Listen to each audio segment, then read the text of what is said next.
Hey everyone, cloud gaming has genuinely impressed me. When playing Cyberpunk 2017 locally on my 12-core Ryzen, I get this, but with cloud gaming, I get this. And on my 6-year-old budget laptop that can barely play Rocket League, I get this, which should basically be impossible. But there are some clear downsides to cloud gaming too, like weird glitches and pop-ups, laggy mouse inputs, blurry menus, and really long wait times on the free tier. But overall, I'm impressed, after paying Nvidia's monthly fee, that is. So here's everything you need to know about cloud gaming with GeForce NOW, and I'm going to start with a brief recap of the service. Cloud gaming is all about renting a really small chunk of a powerful cloud gaming server, and the games are then rendered on those cloud servers, not on your own computer. That means you could have a cheap £200 laptop, for example, hook it up to a 4K monitor and play a AAA game with all your settings maxed out, which is pretty sweet.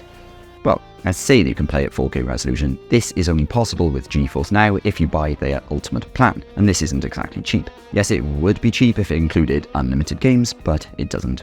With GeForce NOW, you actually have to own the games first. You then link your game accounts with NOW, and it'll then allow you to play various games through the platform. Yes, there is a free tier with GeForce NOW, but it contains ads, you don't get RTX graphical support, plus there's some other big flaws which I'll cover in the next section.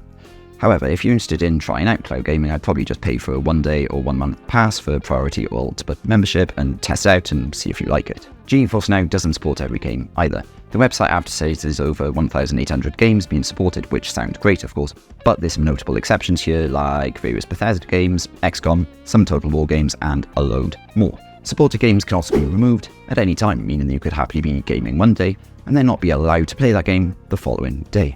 One bonus though is you don't actually need to download the games in advance, because you're just renting a small chunk of a purpose-built gaming rig and all supported games are pretty much ready to go on GeForce NOW. You can then immediately play a 200 gig game, for example, instead of waiting hours for it to download, which is pretty sweet. You can play games through supported browsers, or you can download a separate GeForce NOW application, which I did because there's a bit of a performance boost compared to running everything through Chrome, for example, which has a bigger overhead and it'll slow down your gaming performance. One frustration I have is with the free tier. Now, it is good that GeForce offers this to advertise the NOW service, of course, but I've barely been able to actually get through the long waiting list here.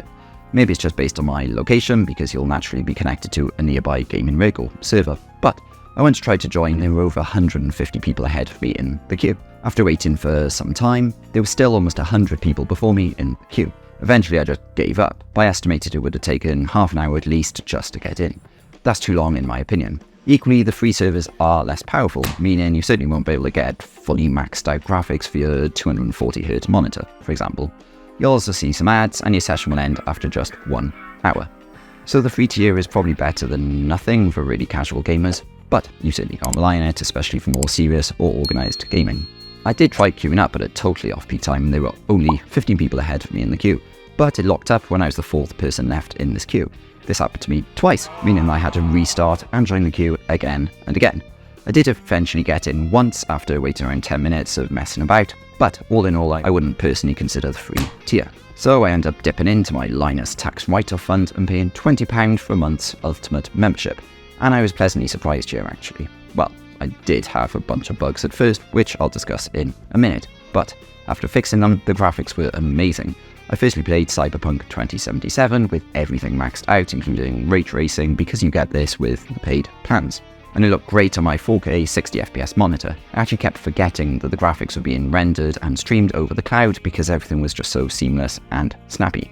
Unfortunately, GeForce NOW seemed to hate screen recorders. I tried multiple, but they all slowed things down a lot, with my PC only rendering 20fps or less, even though the NOW service was actually rendering at 90fps or more. As a result, the actual camera recording footage that I'm showing now doesn't always do the NOW service's graphics justice, in my opinion. But I'll also show some screenshots throughout this video to show exactly how good the graphics looked. The amazing benefit to cloud gaming is that even though my own CPU and GPU cost me over £800, there was zero chance that I could get this quality of graphics locally. I actually did try playing Cyberpunk locally with similar graphical settings, but it was like a dodgy PowerPoint presentation with really low and choppy FPS rates. I had to decrease the graphical quality to medium to get half-playable FPS rates at 4K, but naturally this meant that the quality was then way lower than cloud gaming would have ever delivered. I should point out that I originally had some screen tearing problems, but I tweaked some of the settings and disabled VSync in the GeForce overlay, and this resolved tearing issues along with some really annoying mouse issues that I'll discuss later on. I also tried GeForce NOW out on my 6-year-old laptop that doesn't have a discrete GPU, meaning that it even struggles to play Rocket League at low graphical settings. The results were amazing, of course. Being able to actually play a maxed out Cyberpunk 2017 or other AAA games at the laptop's native 1080p resolution felt like cheating somehow, to be honest. But that's obviously the whole point of cloud gaming.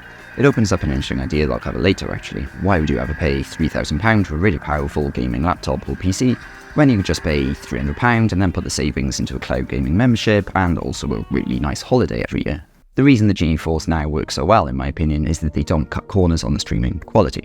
You know how YouTube and Netflix advertises 4K quality but then doesn't actually deliver true 4K because the streaming bitrate is too low? Well, I was worried that Nvidia might have done this too, but they didn't, thankfully. The GeForce Now process that renders the game in the cloud and then streams the results back to your local PC is often using over 70 megabits per second of bandwidth. That's quite a lot actually, which is a good thing, assuming the internet connection is fast enough for this, of course. True 4K graphical quality does need to be streamed at a really high bitrate, otherwise the quality will invariably suffer.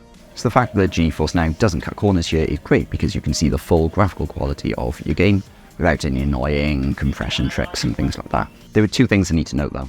Firstly, GeForce Now did default me to a 1440p resolution and a lower bitrate despite my monitor and internet connection clearly supporting more than this. This led to quite blurry results at first, which was annoying and a bit disappointing to be honest, because this was the first experience that I actually had with my paid-for Ultimate membership. Also, I couldn't see a way of actually changing the streaming settings within the Now app. I actually had to close that down, log into my Now account on a PC browser, go to the settings there, and eventually I found the settings I needed to change. Instead of going for Nvidia's balanced settings, I opted for custom settings and I whacked everything right up to max. I was then able to get the full resolution and graphical quality that my monitor and internet connection actually supported. In my opinion, it's a bit cheeky of Nvidia to randomly go for lower settings without clearly asking me about this first. The second thing that I needed to note is that your internet connection and latency matters a lot here. If you have unreliable Wi-Fi, often gets high pings as well, then your cloud gaming experience will not be great, especially for competitive gaming. Thankfully, I have a 550 megabit internet connection and an Eero mesh Wi-Fi system, and also my desktop PC is connected over Ethernet, meaning that my laptop and desktop both had really solid internet connections with low pings. This meant the cloud gaming was seamless for me and I didn't actually experience any real issues after all the initial bugs and niggles that I had to fix via the settings. Speaking of that, at first my mouse was really laggy and it was almost impossible for me to actually select any menu items. I googled this a bit though, and disabling VSync actually helped this for me, along with resolving some of the screen tearing issues that I was experiencing early on. When you're playing a game, when you're inside it, the service is often really seamless and you forget that you're actually cloud gaming. But at first it can be quite clunky and buggy to actually launch a game. That's because when you click play on a game, it just loads your game's launcher like Steam or Epic Games. You then have to find the game there and often click install before clicking play again. Some games will also have a secondary launcher appear like the Cyberpunk Red launcher. So you then have to click play for a third time. Smooth. Not. Equally, sometimes you try to launch a game, but Steam News will pop up. Or one time I thought that I'd launched a game, finally, but then I had a random Epic Games webpage pop up and ask me for permission or something like that. I was able to completely ignore this and still play the game after minimizing it, but it's all a bit jarring and random when you're actually trying to launch a game. I also found I wasn't actually able to play Cyberpunk 2077 while I was downloading to my local PC. The Now launcher kept failing to launch up the game. I guess this sort of makes sense because Steam must have been thinking, oh, the game is still downloading, how can you play it? But it was still a bit annoying. And that brings me on to my final few ranting points you'll be pleased to know. Firstly, GeForce Now doesn't support mods in general. Because you're only temporarily renting a cloud PC, you don't have a permanent storage location for loads of custom mods. In fact, this could actually be a massive security flaw for Nvidia too, so they only tend to support official mods through things like the Steam Workshop. Many games just don't have modding support for this though, so if you wanted to actually play a fully modded Skyrim with 4K textures, you're out of luck. Well, Skyrim isn't actually a supported game on the GE Now service of course, so you wouldn't be able to play it anyway, but you hopefully get my point. Secondly, as I covered earlier, cloud gaming is naturally very dependent on the quality of your internet connection, and this means the speed of your ISP connection, of course, but it also means your internal latencies. If you have a 50 meg internet package, for example, you won't be able to play maxed out 4K games. Sorry. Finally, I found the initial GeForce experience quite disappointing. I I firstly tried out as a free player, and I could barely get through to games, either due to ultra-long waiting lists or due to the queue freezing up when I was like the 4th player left. And even after paying for the highest possible membership level, GeForce Now defaulted my settings to 1440p resolution and a lower bitrate that resulted in a fair bit of blurriness for me. But once you get through all those annoying niggles, it is a pretty sweet experience. So would I ever use cloud gaming myself, especially when I already have a half-decent gaming PC? Well, surprisingly, yes, I would.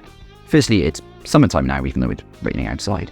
And we all know that a gaming session in 30 degrees Celsius temperatures is never fun, because the last thing we need is a mini space heater pumping out loads of extra heat into our rooms. Naturally, with cloud gaming, this isn't an issue. My PC was completely silent and cool, despite playing many hours of 4K games at the highest possible graphical settings. That's pretty sweet, and I can imagine myself paying for a month's GeForce Now subscription during the peak of summer, for example. Finally, I've always half dreamt of buying a super expensive GPU, like a £1,000 4080 Super or whatever. But now, I honestly don't think that I would ever do that. I mean, I do still need a GPU of some sort because I do a lot of video editing, but I'm personally happy to stick to a mid-range GPU for basic local gaming and video editing, and then buying a cloud subscription to play through the latest AAA games as needed, maybe once or twice a year. That will work out better for me while also saving me a lot of money. So that's pretty interesting, actually. I thought when planning for this video that I could come here and be really negative about cloud gaming, proclaiming that local gaming is always best.